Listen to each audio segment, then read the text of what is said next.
5 minutes avec la Rhapsodie de réalité, une émission pour vous, une émission conçue pour vous, une émission taillée sur mesure, une émission qui vous ressemble, une émission qui vous permet de connaître votre destinée avec le Christ. Bonjour, bienvenue dans notre émission 5 minutes d'édification avec la Rhapsodie de réalité.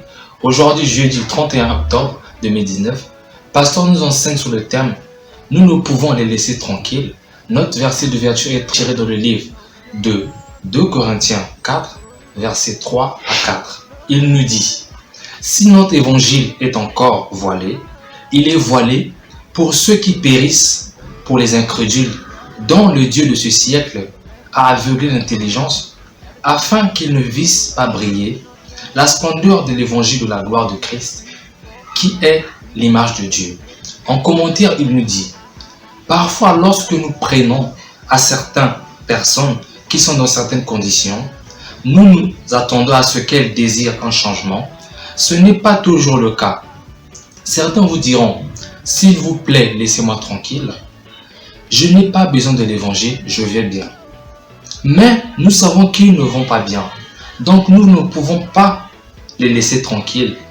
Nous comprenons leurs problèmes, c'est clair.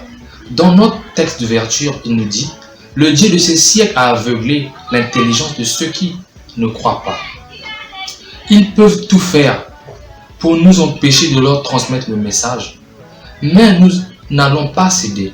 Nous continuerons à prier pour eux et à explorer tous les moyens possibles pour leur transmettre le message. Dans Ézéchiel 3, 17 à 18, le Seigneur nous dit « Fils de l'homme, je t'établis comme sentinelle sur la maison d'Israël. Tu écouteras la parole qui sortira de ma bouche et tu les avertiras de ma part. Dieu a fait de vous une personne qui prend soin des pécheurs dans votre monde. Par conséquent, que la passion pour le gain d'âme soit dans votre cœur comme un feu brûlant renfermé dans vos os. » Le verset est tiré dans Jérémie 20 à 9. Ne tournez jamais le dos à ceux qui ne sont pas encore sauvés autour de vous. Le Seigneur compte sur vous pour leur salut. Certains pourraient être hostiles et peu réceptifs au message, mais ne renoncez pas.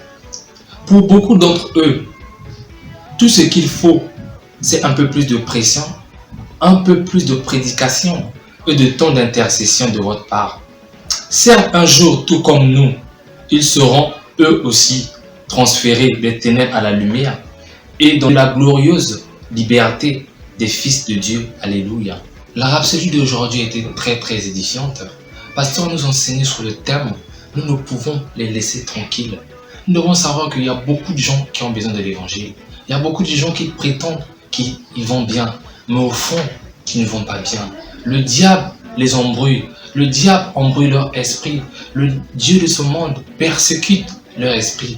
Mais nous devons savoir que Dieu nous a mandatés pour prêcher l'évangile. Peu importe la réticence des gens, peu importe le nombre de pensées négatives que le diable mettra dans leur vie, nous devons toujours continuer à prêcher l'évangile et à méditer et à prier pour leur vie afin qu'ils reçoivent la parole de Dieu avec un cœur ouvert. Nous allons prendre quelques secondes pour méditer sur cette parole et ensuite nous allons prendre la confession.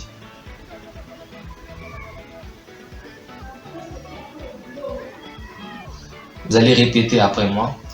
Père affectueux, je te remercie d'avoir fait de moi un ministre de la véritable justice. Je déclare que Satan, le prince de la puissance de l'air, est réprimandé et que son influence est brisée dans la vie de ceux à qui tes enfants prêcheront l'évangile aujourd'hui dans le monde entier.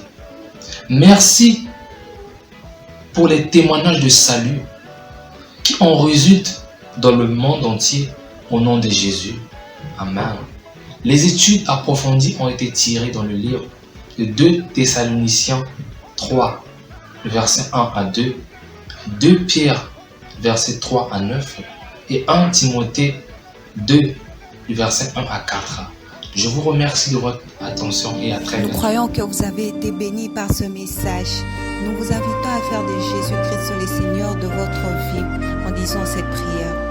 Seigneur Jésus, viens dans mon cœur et deviens le Seigneur de ma vie. je reçois la vie éternelle dans mon esprit.